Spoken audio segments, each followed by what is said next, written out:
Aquí les habla Luis Ismoes, soy responsable de la gestión de conocimiento de la empresa ITIL y esta vez tengo el enorme placer de presentar por segunda vez, por segunda oportunidad, a Roberto Sánchez, quien el año pasado nos habló de este tema. Pero como Roberto es todo un nomad que siempre está actualizando, siempre está aprendiendo y además siempre está compartiendo, entonces ahora nos trae información que estoy seguro que va a ser de mucho valor. Dicho esto, para ganar tiempo, los dejo con Roberto. Entonces, adelante, Roberto, somos todo oídos. Gracias, Luis, y gracias a ITIL por dar este espacio para yo compartir con ustedes. Sí, en efecto, conversaciones sobre todo el mercado de cripto en 6 meses pueden volverse obsoletas. Y de hecho, revisando para este material, una de las cosas que hice fue buscar material de los inicios de cuando empecé a hablar del tema, que fue por allá por el 2017, y en efecto, pues hay cosas que Dios quiera nadie haya guardado para la posteridad, porque ciertamente son errores de cálculo que planteaba un escenario muy distinto al que hoy en día nos encontramos. Sin embargo, los fundamentos de lo que vamos a hablar hoy son exactamente los mismos, permanecen, y sin embargo no son necesariamente los más relevantes en las conversaciones que se ven a diario sobre el tema de las criptomonedas. Bueno, ya dije mi nombre, Roberto Sánchez, soy socio de PwC, venezolano de origen. Actualmente me encuentro trabajando para la oficina de Buenos Aires. Mi formación académica es un licenciado en computación con un máster en gerencia de negocios, y desde los inicios de mi carrera he estado trabajando en todos los temas de seguridad de información, investigación de fraudes forenses y el trabajo de gestión de riesgos. Bueno, vamos de una vez a materia. Según la práctica de ITIL, vamos a conversar desde el Golden, perdón, se me olvidó el nombre, de CINEC. Vamos a hablar un poco el por qué, el cómo y el qué del mercado de las criptomonedas. El primer elemento, hay un elemento que creo que todos podemos compartir en mayor o menor grado sobre el cómo el entorno se ha vuelto más complejo. Antes, un padre tenía un hijo y pues bastaba con llevarlo al registro si le venía bien o no, y poco más, ¿no? Ya después se hizo más complejo porque no solamente era el registro, después era llevarlo a sacarle su identidad, después comenzaron todas las exigencias del colegio, y así hemos ido introduciendo más y más detalle y más transaccionalidad a nuestra vida, partiendo prácticamente todas estas necesidades del mismo concepto y de los mismos estereotipos que tenemos como sociedad desde que tenemos conocimiento. Y entonces, en este momento, nos preguntamos, ¿qué podemos hacer para replantear la manera en cómo nosotros esperamos tener confianza y damos confianza a los demás? Ahora, ¿qué tiene que ver la confianza con las transaccionalidades? Vamos a empezar a hablar por allí. Hay una autora que se llama Rachel Botsman que habla de la confianza. Estos son unos TED que pueden encontrar del 2016, 2018, por allí, en el que ella plantea, desde su perspectiva, podemos discutir, pues hay muchos autores que hablan del tema, pero desde su perspectiva, que me parece apropiada para esta conversación, en este entorno, ella habla que la confianza es aquello que nos permite saltar a lo desconocido. Cuando vemos a alguien en la calle, no lo conocemos, no actuamos hasta tener algún síntoma o algo que nos indique que esta persona es una persona de fiar. Cuando vamos a escuchar una oferta, siempre nos aseguramos que exista alguna señal que nos permita tomar una decisión, generalmente hacia algo sobre lo cual no tenemos certeza. Y a partir de allí, tenemos que entonces pensar cómo se construye la confianza, cómo se construyó históricamente y cuál es esa nueva manera o si existen nuevas maneras de replantear la forma en que nosotros adquirimos o damos confianza a terceras partes. Bien, siguiendo a la misma autora, ella plantea que el primer elemento de confianza es el que llamamos la confianza local. Es el hecho de que yo conozco a mi vecino, yo conozco al que fue conmigo al colegio, yo conozco a la persona que está en el abasto de la esquina. Es decir, es una confianza de aquel entorno que me es cercano y que en consecuencia con el tiempo y con las experiencias he llegado a asumir que esa confianza me permite asumir algunos riesgos. Entonces es así como de repente, aun cuando el de la verdura me cobra más caro que el de la esquina de más adelante, pues yo voy con porque yo sé que eventualmente va a escoger mejor los vegetales, o si tengo algún problema me va a atender sin ningún inconveniente. Y es así como empezamos a tener ese ecosistema en el que nos relajamos porque estamos en confianza con los que conocemos. Pero siguiendo la narrativa de Yuval Noah, que no sé si es el del mensaje, pero supongo que no, pero en todo caso lo leí de él, las instituciones sociales nacen precisamente de la problemática que como seres humanos no podemos conocer a todos. Es decir, ¿cuántas personas podemos nosotros tener en la lista de conocidos sobre los cuales podemos depositar un nivel de confianza en situaciones que sean relativamente de riesgo? Pues la verdad es que hay una limitación física. Yo no puedo tener 2.000 amigos. Yo no puedo tener 4.000 conocidos. No, eso no funciona. Puede ser que yo tenga una lista en Facebook así, puede ser que yo tenga una lista de relacionados en LinkedIn de esa forma, pero en la práctica, cuando vas a sumar, lo que tienes es una docena, una centena, es demasiado. Entonces, esa confianza local, al momento de resolver grandes problemas sociales, requirió de construir elementos que alinearan las expectativas y los valores de las personas para poder entonces tener un elemento común y poder relacionarse entonces con desconocidos a través de un elemento que fuese afín a ambos.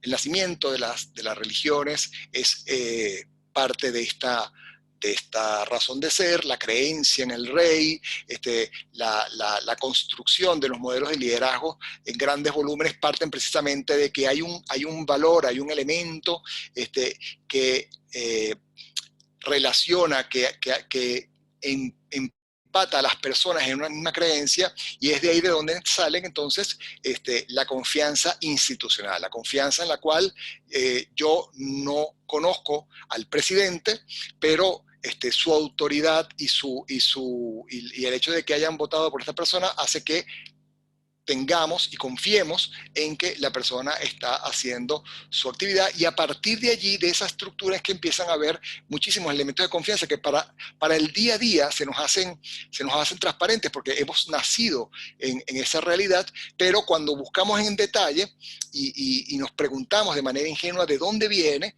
pues encontramos esta situación, la necesidad de construir confianza entre personas que no conocemos. Y esto es un punto importante cuando vayamos a hablar sobre el tema de las criptomonedas, porque pareciera que la conversación con el tema de cripto es que hay que destruir las instituciones, y la verdad es que destruirás unas y construirás otras, porque el concepto, la necesidad de construir un elemento de referencia y de aceptación general está planteado en tanto seamos seres que nos estemos relacionando y que tengamos que hacer trabajo con terceras partes. En consecuencia, las empresas no van a ser, o sea, todo lo que vayamos a hablar de ahorita en adelante no va a ser la destrucción de lo que existe, pero sin duda va a ser un modelo de transformación, y de hecho ya ha venido pasando de alguna forma. Hablamos, por ejemplo, del modelo de institucional, pero ya evolucionado. Es aquel en el cual, por situaciones diferentes, se han creado instituciones que no están centralizadas, pero sin embargo depositamos confianza en ellas. Ejemplos que podemos poner en la mesa, bueno, está el caso de Airbnb, está el caso de Uber, todos estos modelos en los cuales lo que yo estoy comprando, Rappi, pedidos ya, en los cuales lo que yo estoy comprando es una relación con un extraño a través de un elemento de confianza. Y de eso vamos a hablar más adelante para entender más cómo funcionan estas estructuras. Pero al final, aquí no es que está ocurriendo una desaparición, lo que está ocurriendo es un replanteamiento de cómo se crea la confianza en esta institución y cómo esta confianza de alguna manera se traduce en la confianza hacia terceros. Y bueno, finalmente, el concepto de la confianza distribuida, que es básicamente una relación en la que no existe necesariamente una institución formal o autorizada a hacer las actividades, sino la manera como está operando las transacciones se plantea en una confianza en el concepto como tal y no necesariamente tiene una persona detrás. Obviamente estamos hablando en este caso para el tema de esta reunión de las criptodivisas o la mayor parte de ellas que operan bajo un modelo absolutamente descentralizado. Pero hay muchas opciones que también se plantean que no necesariamente tienen que ver con dinero y vamos a hablarlas un poco más adelante. Entonces, ¿cómo? Bueno, lo que se plantea es desarrollar modelos descentralizados y transparentes para la gestión de la confianza. ¿Y cómo se traduce esto en este mercado? Bueno, siguiendo con el modelo de Boltzmann, la confianza entonces en un modelo avanzado institucional tiene tres elementos que quiero llevarme para el modelo descentralizado. Primer punto, confiar en la idea.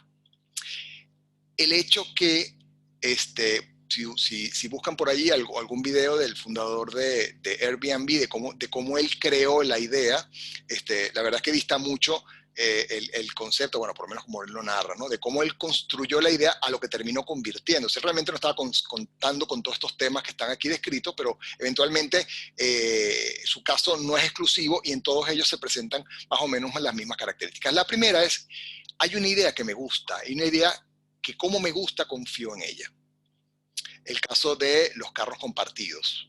Para todas las personas y sobre todo para los jóvenes, los carros son un problema en general, pero los jóvenes además han perdido ese valor, ese apego al auto que podemos tener los nacidos en los años 70.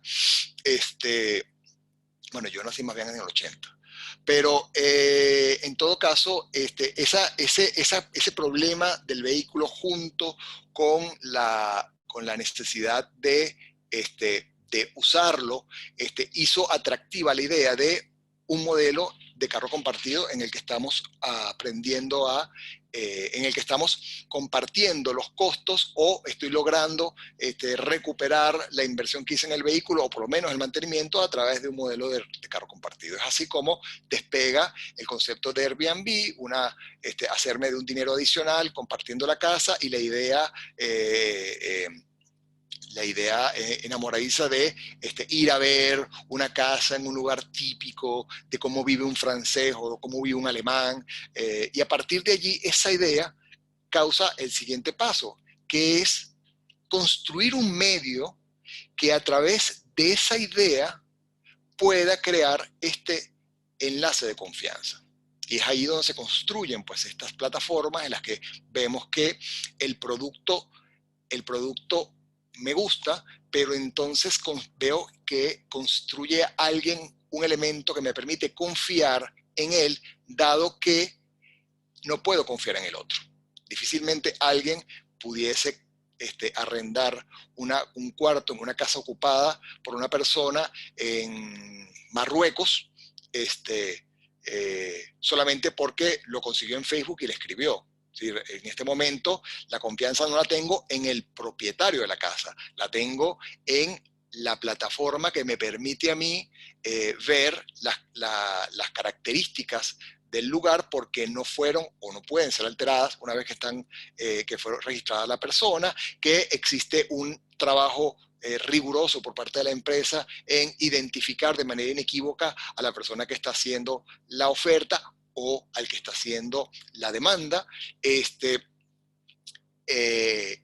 Y por supuesto el hecho de que yo sé que este caso, y insisto, no ha sido un caso, no han ocurrido, no es un caso exento de accidentes, es decir, los casos de situaciones en viviendas con Airbnb o situaciones con taxistas en Uber, son conocidos y algunos son hasta fatales. Sin embargo, estadísticamente, cuando ves la cantidad de incidentes contra el número de personas que lo usan, estadísticamente hablando, no se puede menospreciar la vida de nadie, pero estadísticamente es inmaterial. Entonces, y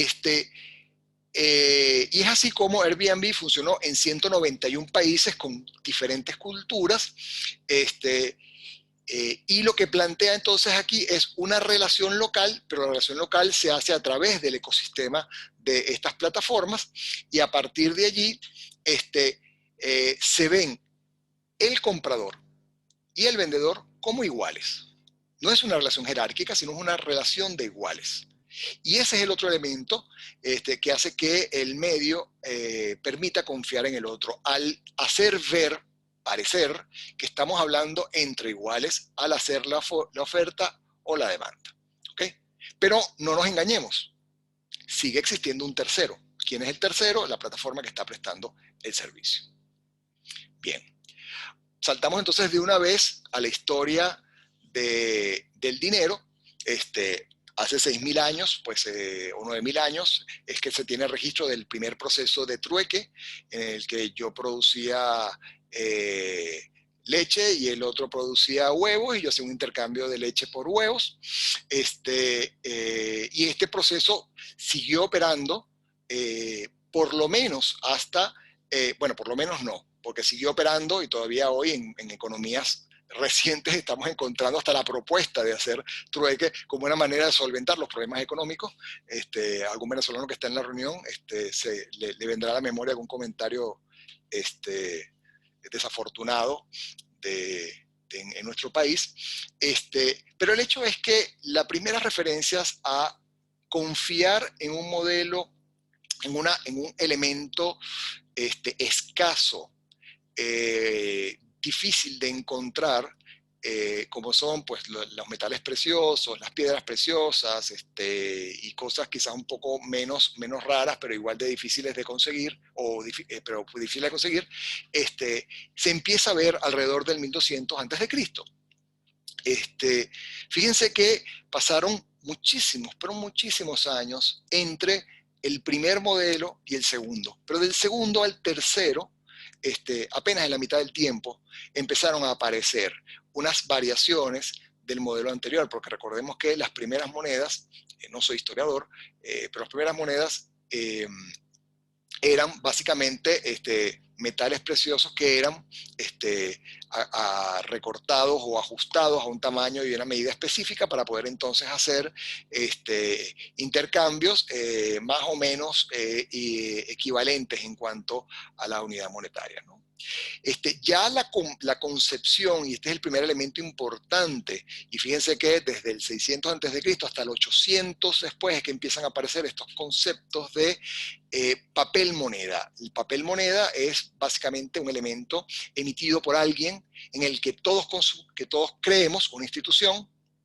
Si mal no recuerdo, en algún video que vi por allí hablaban de los Medici como el caso del primer intercambio de un documento comercial.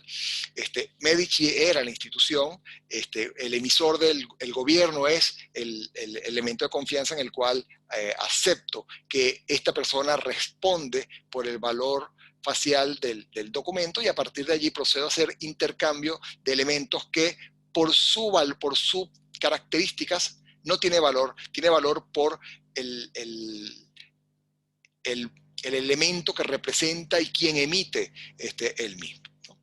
Entonces, desde el 800 después de Cristo hasta alrededor de 1920, en donde empiezan a haber modelos diferenciados de medio de pago, pues las tarjetas de fidelidad, recuerdo por allí que fue el primer caso que se reconoce. es que empiezan a aparecer los medios de pago, o las tarjetas de crédito, que son un modelo de financiamiento para realizar pagos. Y esto pues ha venido evolucionando y todavía se mantiene hoy en día siendo pues de los principales procesos de pago que existen en el mundo, hasta que aparece el concepto de dinero electrónico, que es ya la posibilidad de hacer intercambios de valores, de unidades monetarias pues a través de un modelo digital. Y finalmente, pero esto es importante, no es el primer caso, 2009 la aparición del Bitcoin. No es la primera vez. De hecho, la primera referencia que se tiene es del año 1983, la formación de la llamada eCash. Y antes de la presentación del white paper de Bitcoin, hubo muchas propuestas de monedas digitales basadas en criptografía. Que se presentaron y que fueron pues funcionando, cayendo, algunas fueron incluso penalizadas. Bitcoin se presenta entonces en el tiempo y en el momento indicado, resolviendo muchos de los problemas que habían presentado las otras propuestas, pero además en un momento en el que el mercado estaba preparado para afrontarlo. Entonces, ciertamente el modelo de Satoshi Nakamoto es un modelo muy sólido, pues hoy estamos casi a mediados del 2021 y todavía a la fecha, pues el modelo básico de Satoshi no ha tenido alteraciones importantes en ninguna de las bifurcaciones y sus propuestas básicas siguen siendo el sustento del protocolo de consenso y del modelo en que se intercambian y se crean monedas en esta plataforma. Bien.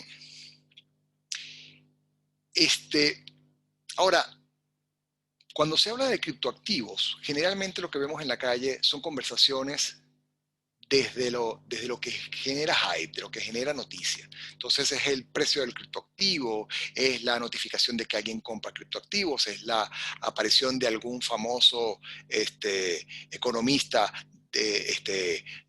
criticando el criptoactivo, es la gente amenazando con que es un fraude. Es decir, normalmente es solamente alrededor de la idea de tener o no tener criptomonedas y muy pocas veces ocupa los espacios de las noticias otros datos que son muy relevantes para entender lo que está pasando con todo este ecosistema.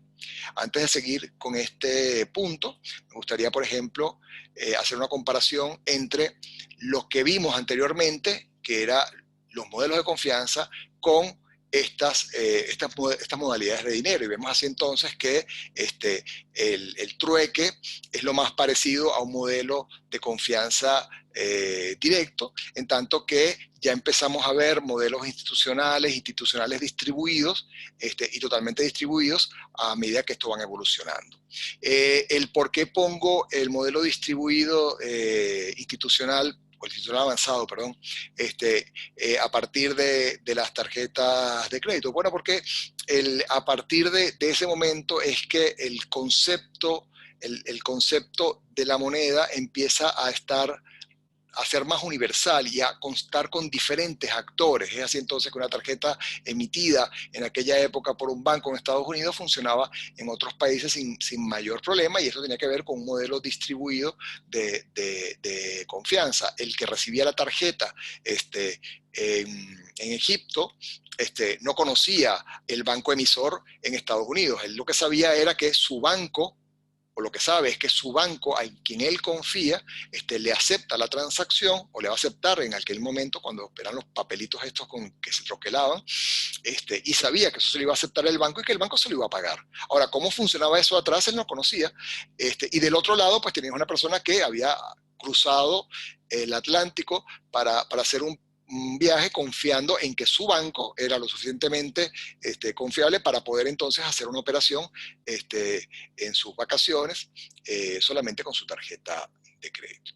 Entonces, el otro elemento que quiero, ya hablando de los modelos de dinero virtuales o criptoactivos, es esta tabla elaborada por el Banco Central Europeo, y fíjense que es del año 2012, y ahí ¿qué es lo que plantea en la tabla? Dice, bueno, el primer elemento es que tenemos que ver cuál es su estatus, si es legal o no lo es. Bueno, si no es legal, la tabla del Banco Central Europeo dice ni lo menciono porque yo no tengo por qué estar promoviendo esto. Pero dentro del modelo legal tenemos las modalidades reguladas o desreguladas, centralizadas o descentralizadas, y después en su formato tenemos cuando son físicas o cuando son digitales, y dentro de estas modalidades tenemos el cupón, tenemos las monedas locales, las monedas basadas en commodity, y después otros modelos de alta de liquidez que pueden estar siendo emitidos. Y ya en el mundo digital, fíjense que hay muchas cosas que ya se parecen a las criptomonedas antes de que las criptomonedas aparecieran.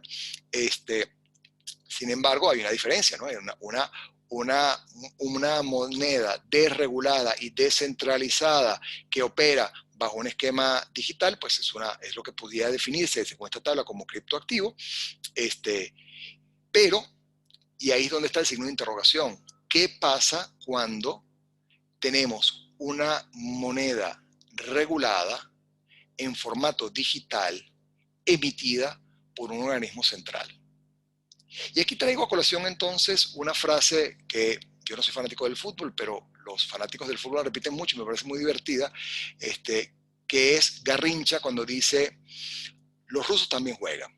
Esto se atribuye a una conversación en la época del Mundial de Suecia de 1958, en donde el director técnico comienza a describir un conjunto de pases y movimientos súper complejos a los jugadores, y en algún momento, pues Garrincha, que analiza todo esto, entiende que pareciera que el director se le ha olvidado que mientras yo me muevo, también la otra parte se mueve. Y es ahí cuando él dice, ya va, te estás planteando una cantidad de acciones y se te está olvidando que en la cancha estás compitiendo contra otro que también puede tomar decisiones y en consecuencia esto puede cambiar.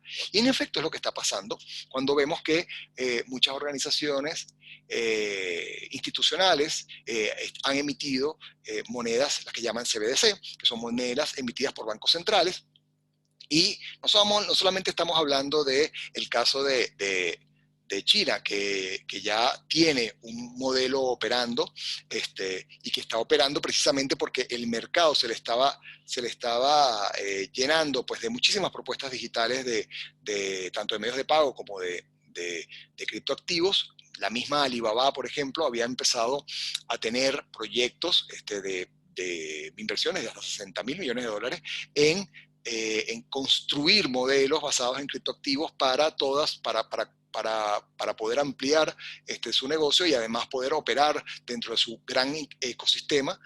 Recordemos que Alibaba no es solamente el portal de ventas, pues tenemos Alibaba, tenemos AliExpress, tenemos todo el proceso de logística y gestión de las ventas, tenemos todo el modelo de banca, de microbanca y de medios de pago, de resolución de intercambio de fondos y aduanas que viene construida alrededor de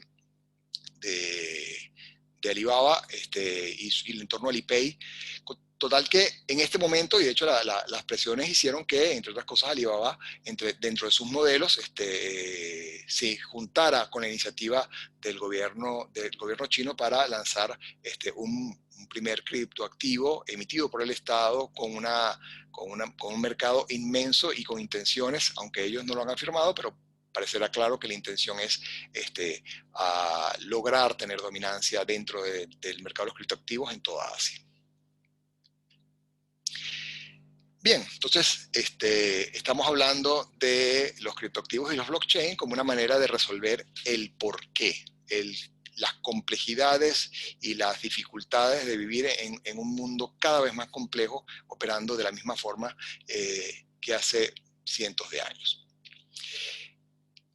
Vamos a hablar quizás de lo que todo el mundo conoce, el uso de trading, minería y otras hierbas. Este negocio ha crecido tanto que ya tenemos unicornios. Los unicornios son empresas que valen más de $1.000 millones, pero que no han cotizado todavía en bolsa, que ya están desarrollando proyectos enormes alrededor del mundo de los criptoactivos. Bitso, por ejemplo, es una de ellas, una mexicana, hoy en día está valorada en unos 2.200 millones, inició operaciones en 2020 en Sudamérica. Comenzó con Argentina y Brasil, ellos son originarios de México, y bueno, están trabajando en este tema, pero no son los únicos que están en este mundo. Solamente en Argentina en este momento hay cerca de 14 casas de intercambio de criptoactivos operando. Y buena parte de ellas, no es la mayoría, pero buena parte de ellas son proyectos locales. Hay proyectos que vienen de Asia, hay proyectos que vienen de Europa, hay proyectos que vienen de Estados Unidos, y por supuesto el caso de Bitso, que evidencian que efectivamente existe un negocio y un negocio muy importante. ¿Por qué se compran criptoactivos en países como Argentina? Bueno, hay varias razones. Desconfianza en la moneda local, necesidad de hacerse de divisas, sorteando el control cambiario que existe actualmente, trabajar, poder operar también en el mercado cambiario, pero con dinero que no necesariamente está declarado. Argentina es una economía muy particular porque hay un inmenso capital de trabajo en efectivo. Cuando consulté llegando, recuerdo que era 40 y bastante por ciento de la masa monetaria que circula en el país, papel moneda. Algunas cifras que por ahí uno puede encontrar hablan de hasta 80% de la economía se mueve a través del dinero en efectivo. Pero luego tenemos otros casos, ¿no? El caso quizás el más emblemático, y ya hace algún tiempo que pasó, fue el caso de Elon Musk, cuando sugirió que le gustaba Dogecoin, y eso hizo que la moneda pasara de valer menos de $3 1000 unidades a valer 70 centavos de dólar cada unidad. Eso fue un salto gigantesco, y aquel que estaba posicionado en Dogecoin, pues si lo hizo con mucho dinero, hizo un gran negocio. Rápidamente, para quienes no conocen el detalle de cómo funciona la tecnología que subyace sobre la mayor parte de las criptomonedas, que son los CryptoKitties, que es la cadena de bloques, es básicamente un modelo P2P, modelo en el cual no existen nodos centrales, o necesariamente existen nodos centrales, sino existe una red de intercambio, igual que un torrent o algo por el estilo, en el que se inicia una transacción, esa transacción la captura alguien, una transacción es una transferencia de fondos, esta transacción la captura alguien, quien la captura hace las validaciones correspondientes sobre la tenencia del activo que está transfiriendo o del token que está transfiriendo, y confirmada la propiedad, procede entonces a sumarla dentro de lo que llamamos un bloque de datos. Este bloque de datos se agrega a lo que llaman la cadena de bloques, y no solamente se agrega como secuencia, sino que se encadena literalmente a través de mecanismos criptográficos, de forma tal que su alteración generaría un colapso del resto de la cadena. ¿Cómo se hace esto? Bueno, utilizando modelos de cifrado. Yo construyo cada bloque con una referencia, un hash del bloque anterior, y a partir de entonces, en el momento que yo agrego un bloque detrás, lo que ocurre es que ese bloque siguiente dependerá de que yo no modifique el anterior para poder tener vigencia. Entonces, ¿qué pasa? Que en la medida en que se van sumando bloques, cualquier bloque anterior, imaginemos un bloque, el primero o el segundo bloque de una cadena de Bitcoin, generaría una alteración inmediata de todos los posibles valores de las siguientes transacciones. En consecuencia, no habría manera de validar la integridad de ninguna de las transacciones. Y es así entonces que estos mismos nodos, una vez que la cadena se agrega y se le agregan nodos, bloques posteriores, inmediatamente empiezan a verificar entre ellas que la cadena se mantiene íntegra. Cuando alguien trata de alterar alguna de estas cadenas, el famoso ataque de 50 más 1, es decir, 51% de la capacidad de cómputo de la cadena de bloques, en el caso de Bitcoin, Lo que pasaría es que cuando alguien detecta la cadena de bloques y no tiene la mayoría de la capacidad de cómputo, lo que va a pasar es que entre todos los nodos se hace la identificación de cuál es la cadena correcta, y a partir de allí empiezan operando todos con la cadena que se acepta como válida, rechazando la alteración que ocurrió. Y así queda la transacción completada. Esto más o menos es así en casi todas las criptomonedas, pero vamos a ver más adelante que no necesariamente es igual para todas ellas. Aquí va entonces. Un elemento fundamental de la cadena de bloques es lo que llaman los protocolos de consenso. El protocolo de consenso es en el fondo el elemento que permite asegurar la integridad de la transacción. Bitcoin utiliza el protocolo más común de todos, es decir, casi todas las criptomonedas utilizan conceptualmente el protocolo de consenso de Bitcoin, con variaciones en cuanto a la rigidez, en cuanto al esfuerzo que hay que desarrollar, pero básicamente el concepto es el mismo. Es decir, es algo que para lograr obtenerlo, que es el firmado del bloque, el esfuerzo matemático es muy alto, pero su validación es fácil, es rápida. Es un modelo cuyo desempeño es muy bajo, pues como todos, para las personas que han estado investigando, ya saben que el Bitcoin tiene un tiempo muy prolongado de generación de bloques. El método en el cual se logra el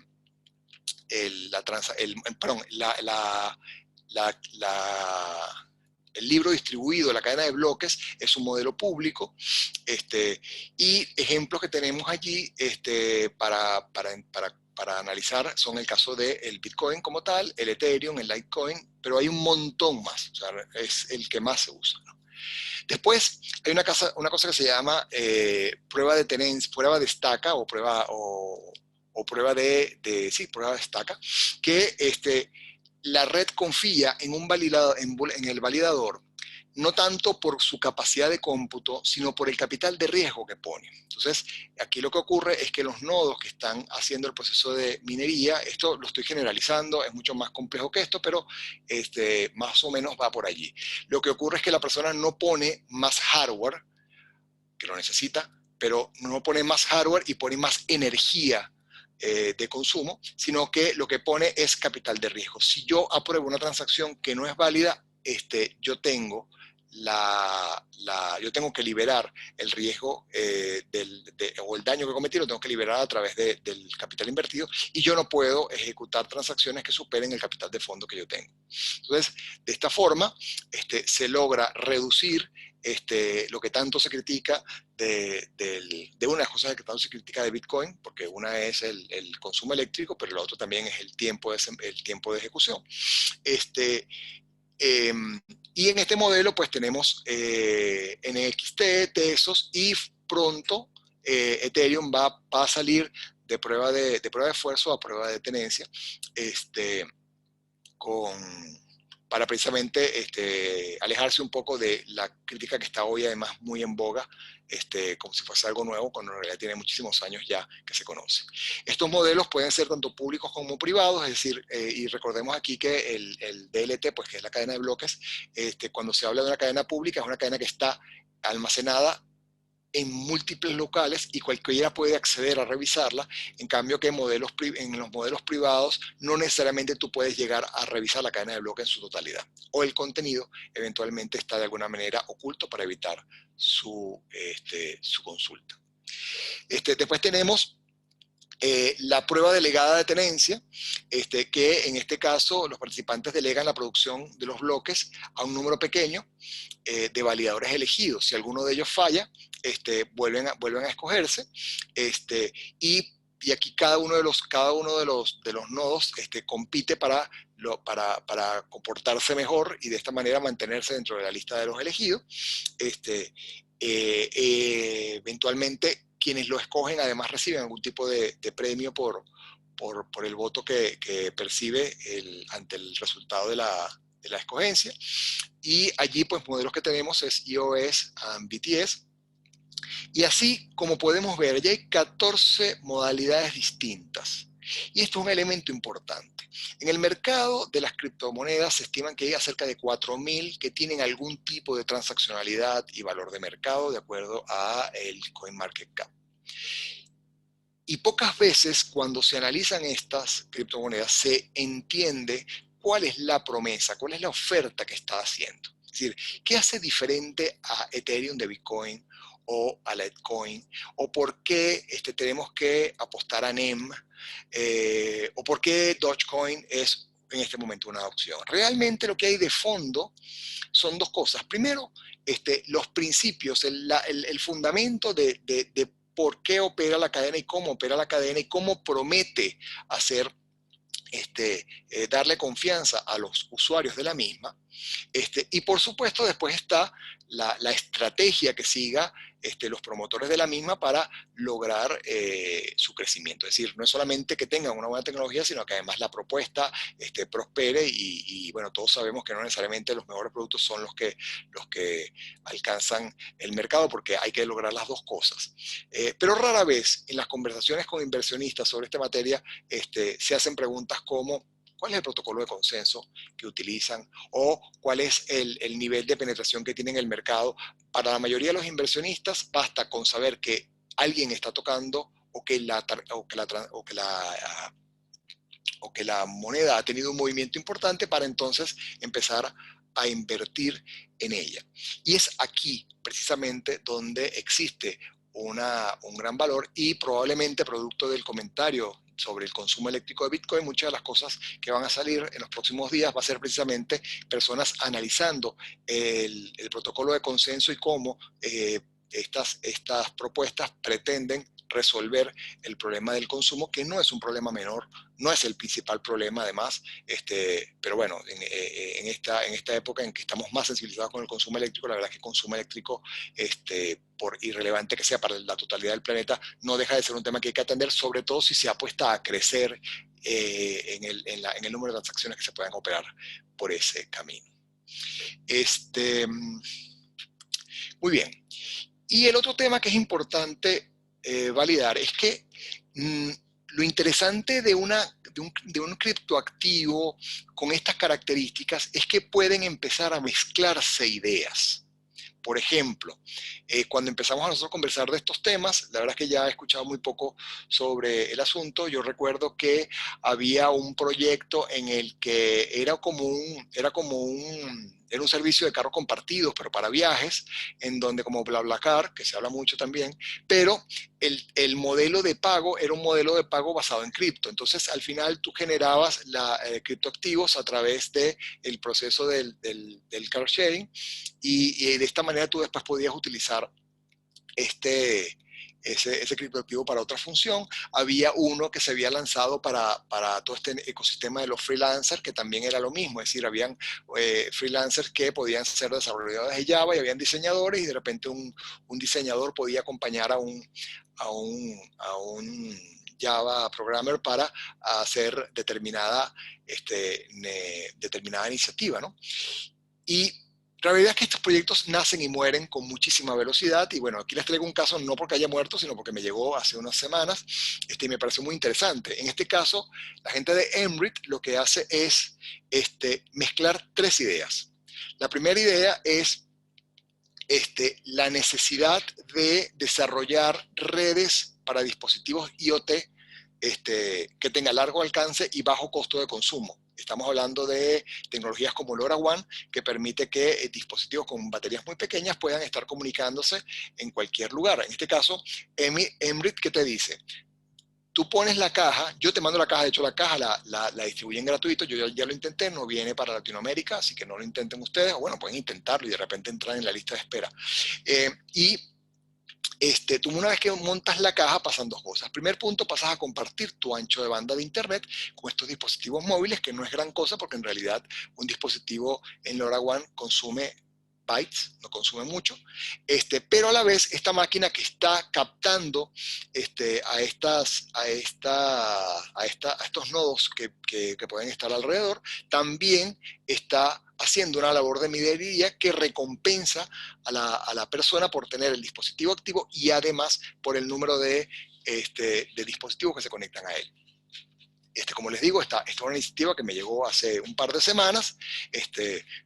Aquí la idea no es promoverlo, sino entender cómo la sola idea de cambiar el concepto de dinero, de algo que se operaba a través de un banco, a algo que opera en cualquier lado, que no requiere que haya necesariamente una persona conocida en el camino, ya permite una cantidad de posibilidades que puede ser tan loca como se nos puede ocurrir y no por eso necesariamente imposible de lograr. Yo recuerdo cuando empecé a trabajar que me tocó la oportunidad de desarrollar puntos de venta que eran ya pues, cajas registradoras muy sofisticadas, centralizadas, etc. Me tocó el proyecto de validar las transacciones, de permitir que las cajas pudiesen tener la lectora de banda para poder hacer las transacciones hacia los bancos. Bueno, todo el proyecto se trancaba por conseguir que un banco te permitiera colocar una transacción en el sistema financiero. A pesar de ser supermercados reconocidos, a pesar de ser tecnología reconocida, no importa. El punto es que el concepto de operar a través de esa red bancaria era un proceso sumamente cuesta arriba. Cuando una de las cosas que logra todo este ecosistema de criptomonedas es precisamente desmontar esas restricciones y así como en paralelo cosas como la Comunidad Europea con su normativa para abrir el mercado del sector financiero a todos los emisores de pagos y emisores de consulta de deuda a través de una serie de APIs que forzaron a establecer a las instituciones. En el caso de los criptoactivos no hubo nadie, no fue necesario que alguien forzara que esa situación ocurriera, sino que es natural. ¿Por qué? Bueno, porque el concepto nace del principio de que nadie lo controla, lo controlamos todos en conjunto, y es así como salen estas iniciativas, ¿no? Para el caso de Perú, pues aproveché para comentar, para buscar algunos casos, y me llamó mucho la atención el caso de Perú Coin. Esta es una noticia del 2018, donde una empresa llamada Bits2U lanzó la primera criptomoneda peruana. Este proyecto no llegó a lejos, de hecho, el proyecto se lanzó en el 2018 y murió en el 2018, y Bit2U murió en abril del 2020, no sé si murió o fue integrada, pero en todo caso, traigo el ejemplo no por caso sea Perú, sino para entender que esto ocurre a diario. O sea, siempre están saliendo proyectos que nacen y mueren. Hay proyectos que son muy, pero muy atractivos y caen de manera abrupta, con lo cual el tema aquí es entender que es así, pero esto no es un mal síntoma, todo lo contrario, es un síntoma muy importante de que hay un proceso transformacional y que están saliendo un montón de casos de estudio y de modelos de implementación que lo que están haciendo es disparar hacia una propuesta, y alguna propuesta va a chocar. Yo recuerdo que cuando empecé a hablar de estos temas en Venezuela, fui a un banco y en ese momento, de manera un poco, de manera un poco despectiva, hubo un comentario que dijo, bueno, nosotros invertimos en no sé cuántas empresas de la época del boom de Internet, y la verdad es que quebraron tantas que quebraron, y eso es verdad, y muchas quebraron, pero del boom de Internet es que hoy tenemos los gigantes que hoy tenemos. Hoy tenemos a la gente de Amazon, tenemos a la gente de Google, tenemos un replanteamiento completo de un gigante como Amazon, tenemos a Alibaba. O sea, el que los casos de fracaso sean importantes no cambia el hecho de que este fenómeno va a ser transformacional. Otro tema que quiero antes de seguir adelante, es el tema de la minería. La minería es un negocio que fue muy rentable durante mucho tiempo, hasta que la demanda, y un poco para explicar qué pasa con la minería. En el caso de Bitcoin y de Ethereum, el esfuerzo de minería se va incrementando en la medida en que la masa monetaria se amplía. En el caso de Bitcoin hay un techo de emisión, y llegará un momento en el cual la minería se basará o vivirá exclusivamente de las comisiones que cobren por transacción, pero se supone que la idea, la brillante idea por demás fue que en principio la minería pagaba, o sea, la creación de nuevas monedas pagaba a los mineros, motivaba a los mineros, pero ya establecido el ecosistema y operando, pues es la comisión la que va a permitir que esto sobreviva. ¿Qué pasa? Que con las fluctuaciones del valor de las monedas, las máquinas de minería o cambian de máquina a minar, aquellas que puedan, o cambian la criptomoneda a minar, disculpen que no lo mencioné correcto, o simplemente se apagan. Y es así como personas que comenzaron con minería pasaron a hacer trading, personas que tienen minería las prenden, apagan o las mueven en función a donde el consumo eléctrico se haga más rentable. Pero con estos últimos picos de crecida del criptoactivo, por ejemplo, se han dado muchísimas iniciativas para el establecimiento de nuevas minerías en la región. Por ejemplo, aquí mismo, en el caso de Argentina, tenemos el caso de Bitfarm, que logró un acuerdo por 8 años con una productora energética, y tiene una inversión de alrededor de, estoy buscando por aquí, bueno, no anoté el monto, pero era un negocio muy importante. Asimismo hay otra que se llama Lothal Mining, que está abriendo una minera en Mar del Plata, un proyecto de 1.5 millones de dólares. Es decir, el negocio de minería, si bien había perdido un poco de relevancia en todo este negocio, la verdad es que en la medida en que las criptomonedas empiezan a subir, el negocio sigue siendo interesante. Y quiero comentar como una anécdota el caso de la caída que sufrió hace algunas semanas una de las principales mineras o empresas de minería del mundo, que está en China, que fue quizás la primera que destapó lo que ya estaba debajo de la alfombra, el sucio que estaba debajo de la alfombra. Y es que al ocurrir una falla eléctrica importante en la región de China, donde está ubicada esta minería, cayó la capacidad de cómputo de la red de Bitcoin. La consecuencia de una caída de este tipo es que las transacciones se ralentizan de manera importante. Y claro, asociando una cosa con la otra, hubo gente que, midiendo la capacidad de cómputo antes de la falla y después de la falla, llegó a la conclusión de cuánta era la capacidad que estaba y dónde estaban ubicadas pues esas mineras, y allí se hizo más que evidente que efectivamente existe una capacidad de cómputo importante que atiende la red de criptoactivos de Bitcoin, que está operando a partir de energía eléctrica de origen fósil. Bien, sobre trading quisiera hablar.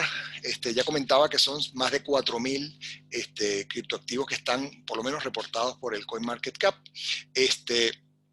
Quiero que vean esta lámina. Esta es la misma lámina que pueden ver si van hoy a la página. La diferencia es que esta es una captura de pantalla de octubre del 2017.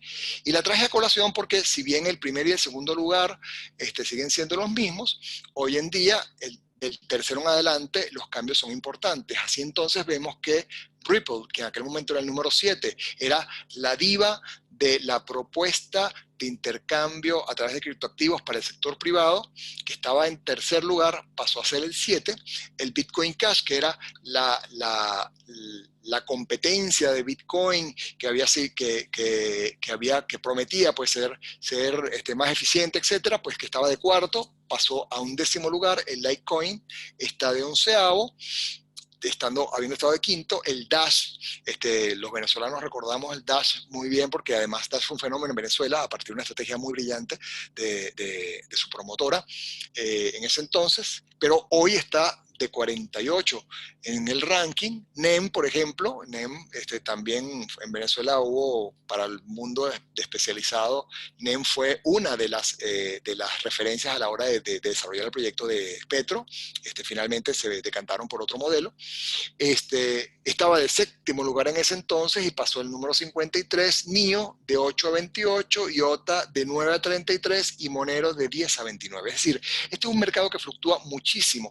Y este ranking, así visto a simple vista, alguien puede decir, bueno, pero ¿qué importa estar de quinto o de 11avo? O pues estar de octavo a 28º. Bueno, la verdad es que cuando uno ve los márgenes de capitalización, y no tuve chance de hacer la comparación, vemos que el cambio dentro del ranking es muy importante cuando se pasa de un nivel a otro. Entonces es un mercado que está en constante cambio y en la práctica todas estas tecnologías del 2017 hasta ahora han tenido cambios, han tenido novedades, han ocurrido muchas cosas alrededor de ellas, pero basta con ver el caso de Dogecoin para darse cuenta que un tweet de Elon Musk jala más que una guaya, dicen por ahí.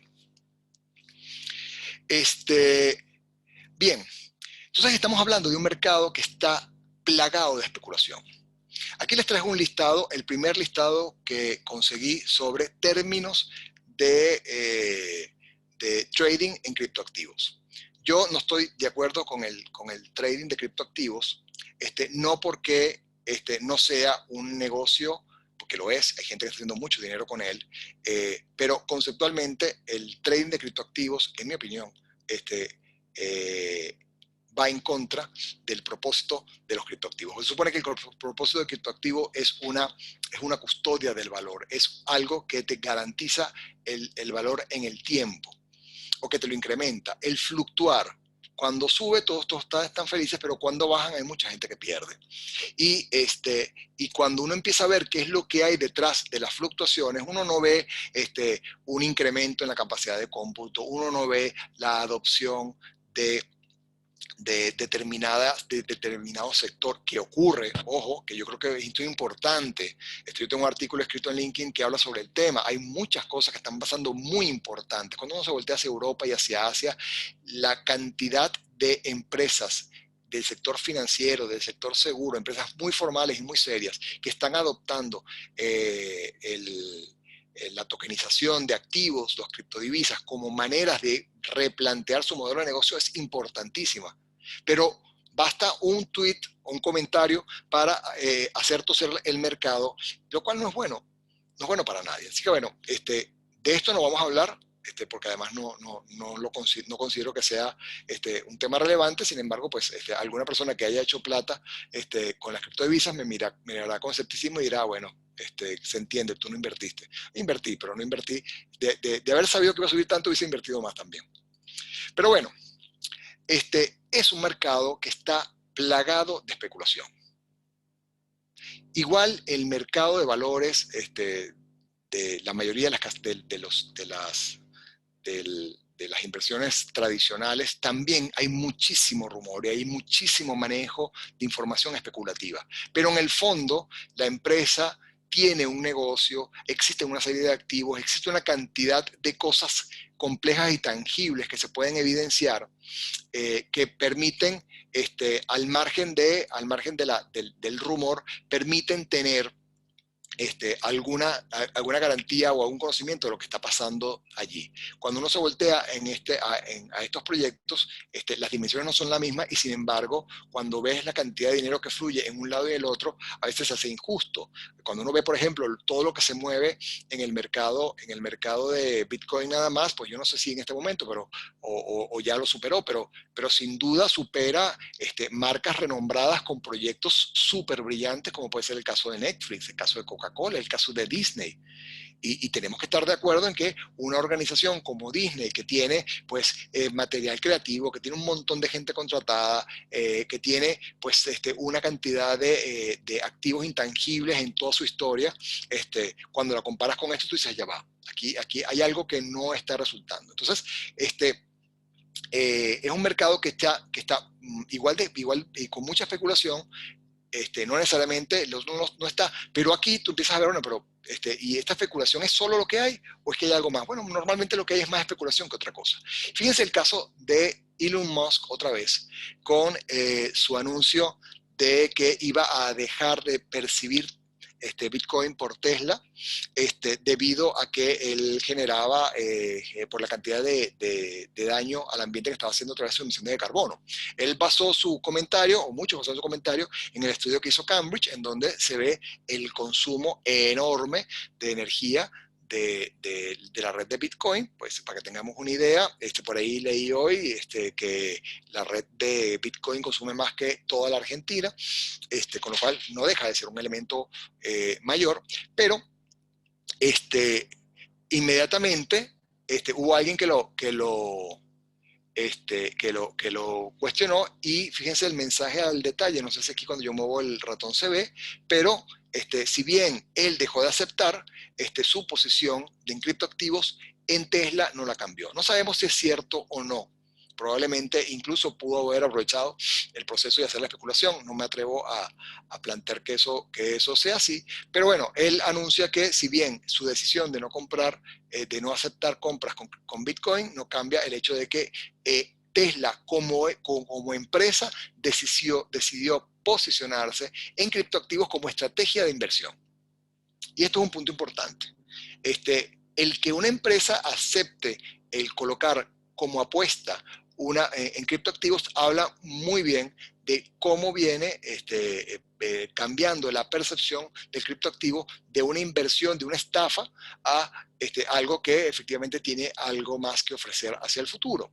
Otra especulación, pero no perdamos de perspectiva la realidad. Esa gráfica que acaba de presentarse es el costo energético de una transacción de Bitcoin contra el costo energético de 100.000 transacciones de Visa. Es importante la diferencia. Ahora, no perdamos perspectiva. Esto no es nuevo. Esto está desde el día 1 en que empezó a hablarse de Bitcoin en el mercado, en que el costo energético de las transacciones en Bitcoin estaba injustificadamente alto. Bien, otro caso que podemos poner en la mesa, más reciente, Reuters anunciando que China estaba prohibiendo a las instituciones financieras a hacer operaciones en criptoactivos. Hubo alguien que le respondió y dice, bueno, hay cosas importantes que aclarar. Primer punto, no necesariamente es lo que dice Reuters. La ley en la cual se apalanca la noticia de Reuters es una ley que es mucho más antigua que todo este fenómeno de los criptoactivos, pero independientemente, y yo confieso que no lo leí, y tampoco lo voy a hacer, porque en este momento no me parece relevante. El punto es que aquí hay dos conversaciones. Kiao Wang es una persona muy influyente dentro del mundo cripto, y Reuters es una persona tremendamente influyente en el mundo de los medios, y vemos cómo un cruce entre estas dos partes empieza a fluir entre personas que no conocen muy bien en qué están invirtiendo, en qué están trabajando, y sin embargo toman decisiones en función a lo que dice Reuters, o toman decisiones en función a lo que dice Kiao Wang, sea quien sea.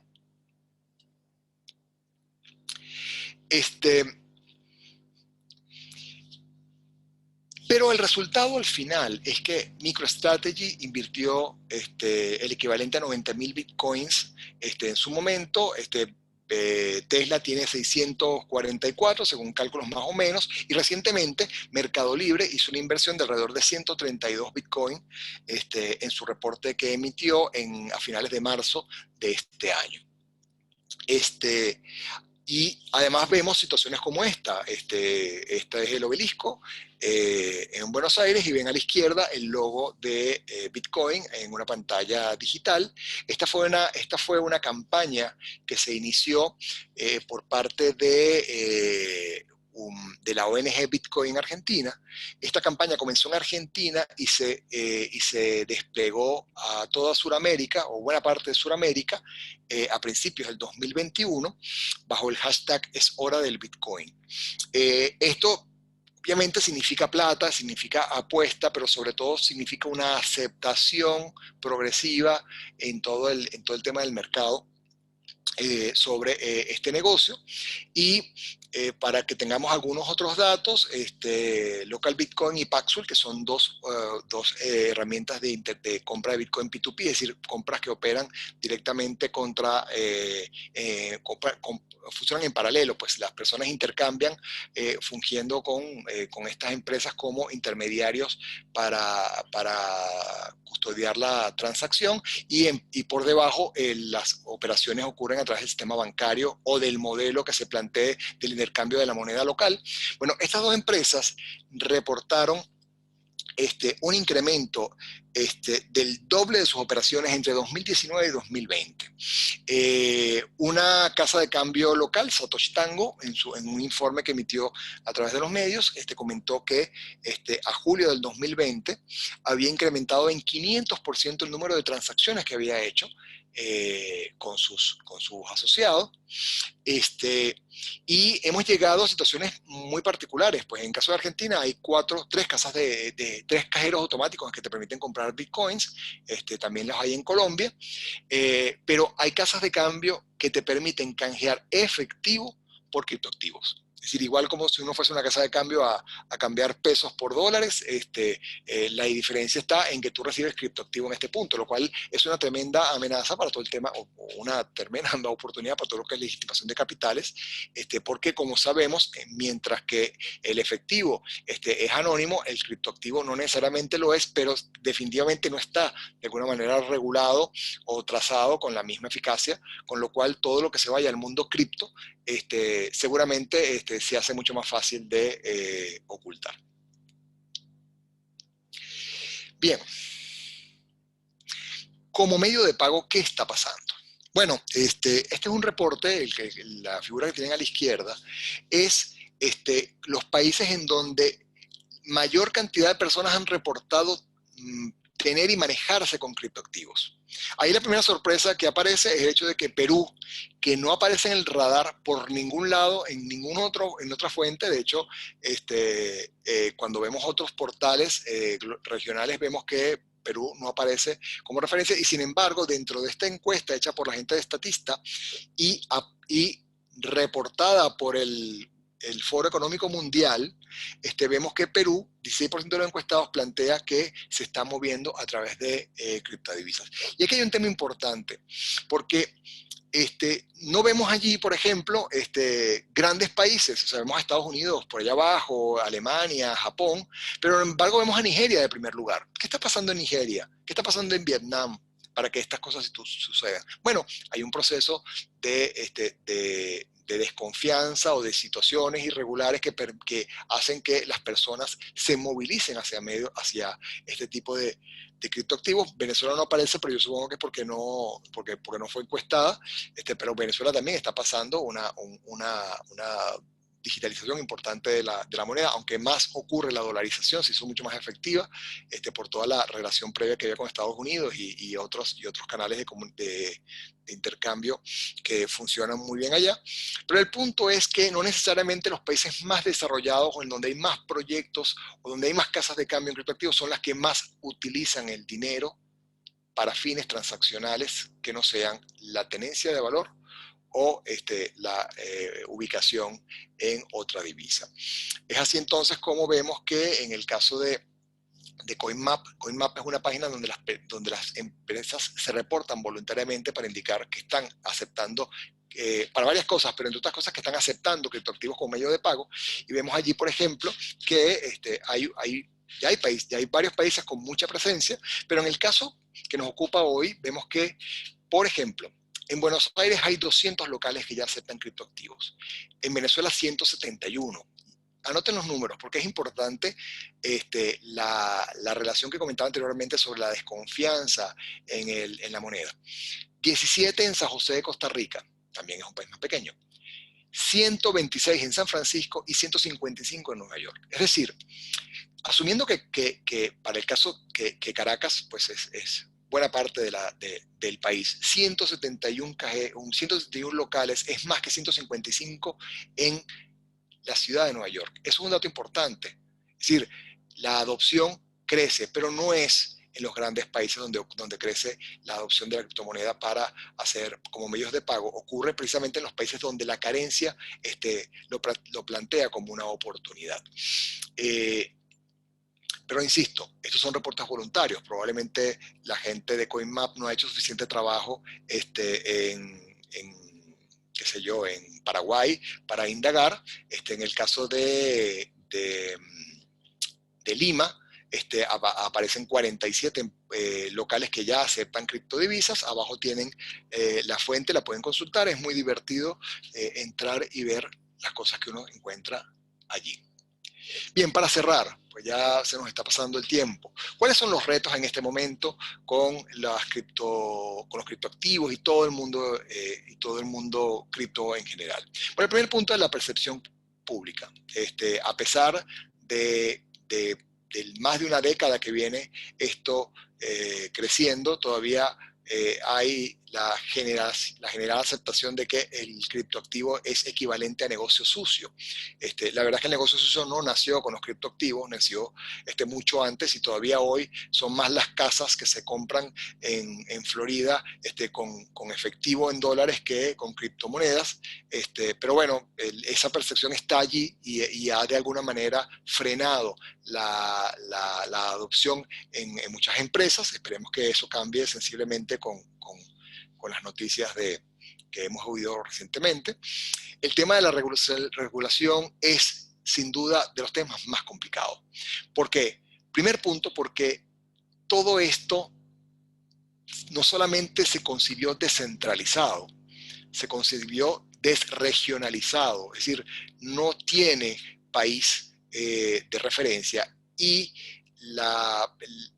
por ser algo tan disruptivo, puede generar varias situaciones. Primero, el rechazo. Caso China, por ejemplo, que lo primero que hizo fue negarse al uso de los criptoactivos. En paralelo, comenzó a hacer su propia criptomoneda. El caso de Turquía, por ejemplo, que es de los países que más opera, y fíjense que recientemente también prohibió el uso de criptomonedas. A raíz de un par de fraudes que ocurrieron, pero en general creo que tiene que ver también con un tema de pérdida de control. Y el otro tema es que como este mercado está cambiando tan rápido, nos afrontamos con una situación que tiene que ver con la confianza y tiene que ver con nuestras instituciones, y el hecho de que normalmente las regulaciones suben por la escalera. Pero en este caso estamos hablando de un edificio donde tenemos un ascensor presurizado, de esos que uno no sabe qué está pasando, pero sube 200 pisos de golpe. Y esto es un problema hacia adelante. Estaba escuchando recientemente precisamente un video sobre el caso Perú, y lo que escuché fue exactamente lo mismo que pasa en todos lados. Es decir, cuando se trata de comparar la criptomoneda con algo de la ley, pues se consigue con un código de comercio de los años 50, con leyes que tienen 25 o 30 años, y leyes que quizás no son tan nuevas, no son tan viejas, pero están conceptualizadas en elementos que hoy en día ya son obsoletos o son irrelevantes para este mercado. Entonces, la regulación es quizás de los problemas más difíciles que vamos a tener hacia adelante, porque además tenemos el tema fronterizo, es decir, cómo me las entiendo, sobre todo para quien está desarrollando, cómo me las entiendo con el marco legal uruguayo, paraguayo, argentino, brasileño, para hacer una operación que sea de carácter global. Muy complicado. El otro tema tiene que ver con la integración con los legados y la capacidad técnica para hacerlo. Esta tecnología compleja, hay que aprender, hay muchísimos cambios que están ocurriendo, la necesidad de mantenerse actualizado y de renovar lo que se está haciendo es constante, con lo cual el costo de ingreso para empezar a trabajar y de integrar estas tecnologías con lo existente es elevadísimo, sobre todo para las empresas que no tienen músculo para ello. El otro punto, que no es menor, que pareciera una ventaja, y de hecho es una de las banderas que se habla cuando se hablan de estos temas, se toca, es el tema de la gobernabilidad. Al ser descentralizado, el gobierno ocurre por consenso.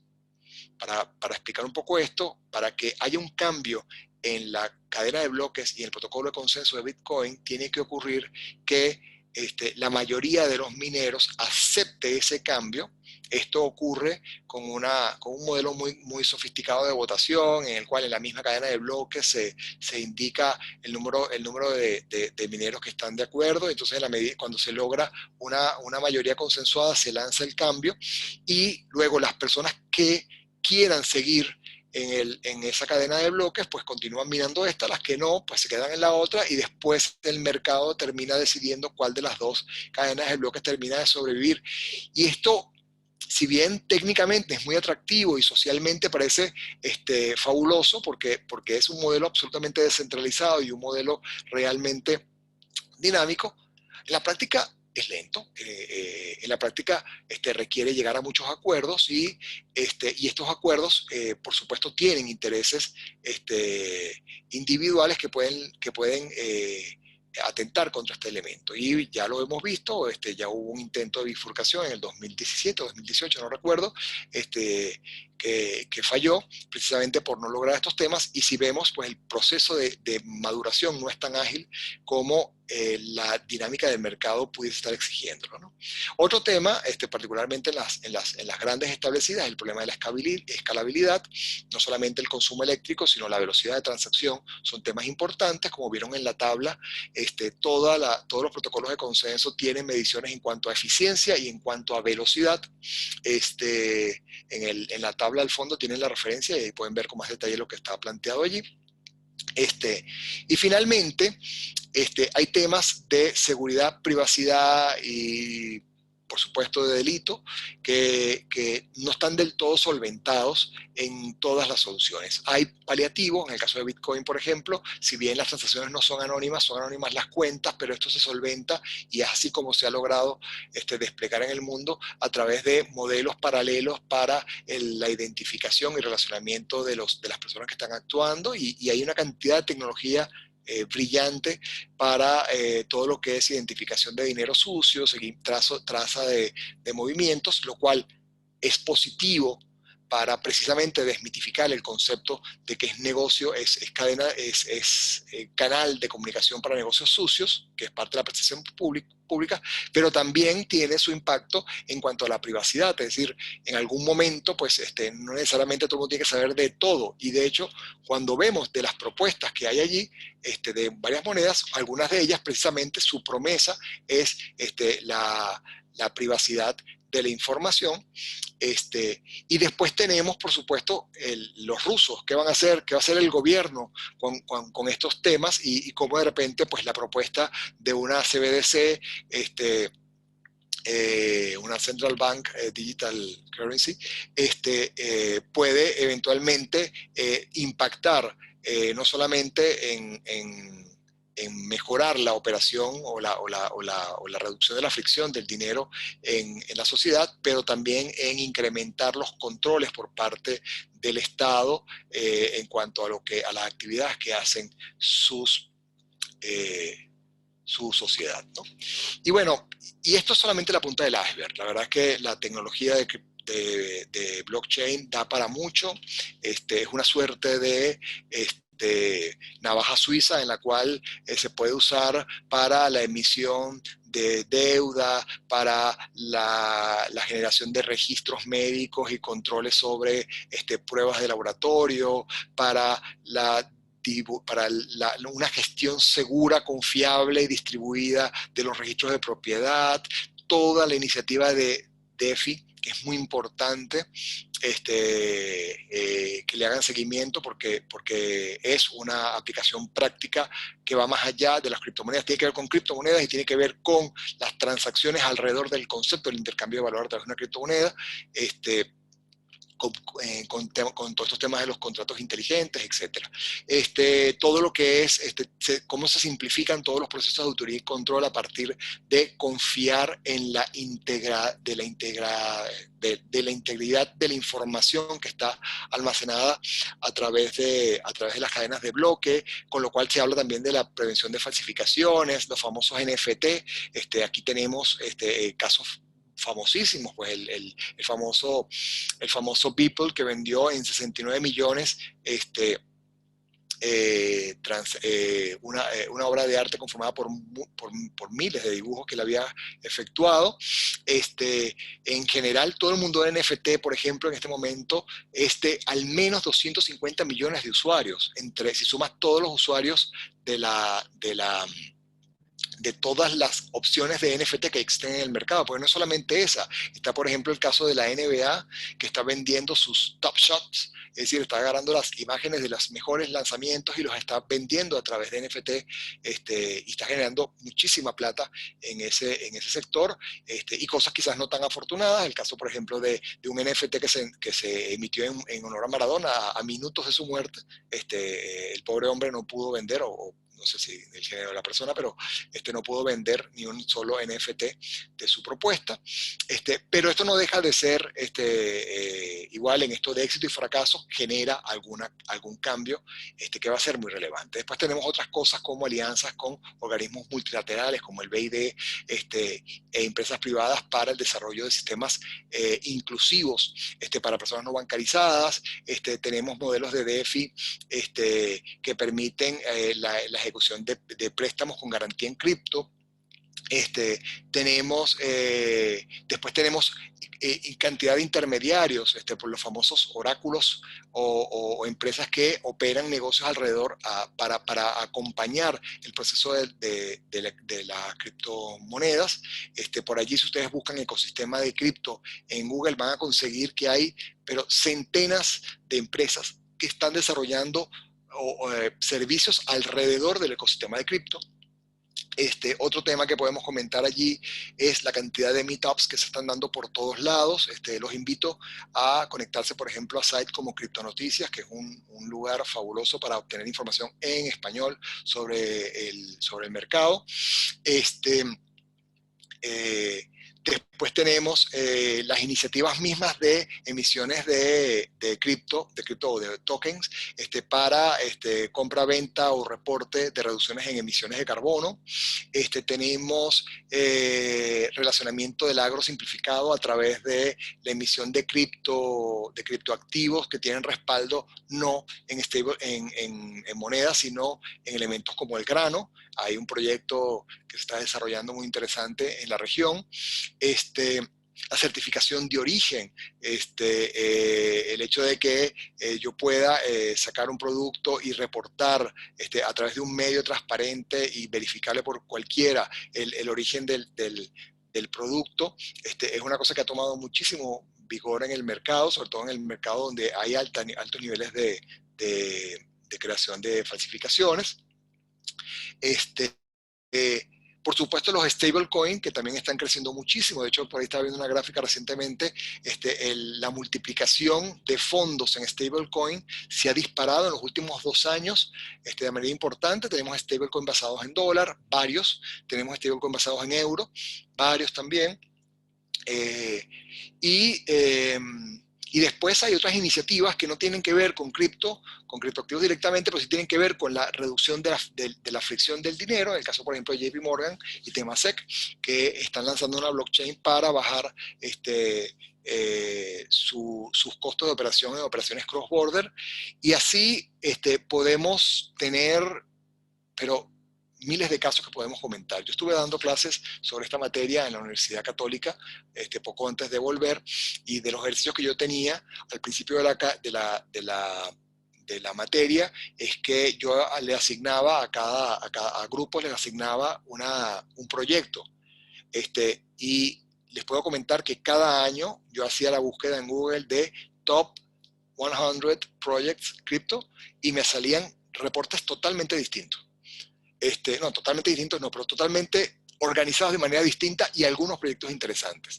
Y yo lo que hacía era que recortaba estos temas y se los enviaba, y normalmente las cosas que aparecían eran realmente sorprendentes. Es decir, como comenté al principio, muchas van a fracasar, pero las que sobrevivan van a generar un cambio transformacional en nuestra sociedad, tal como la conocemos.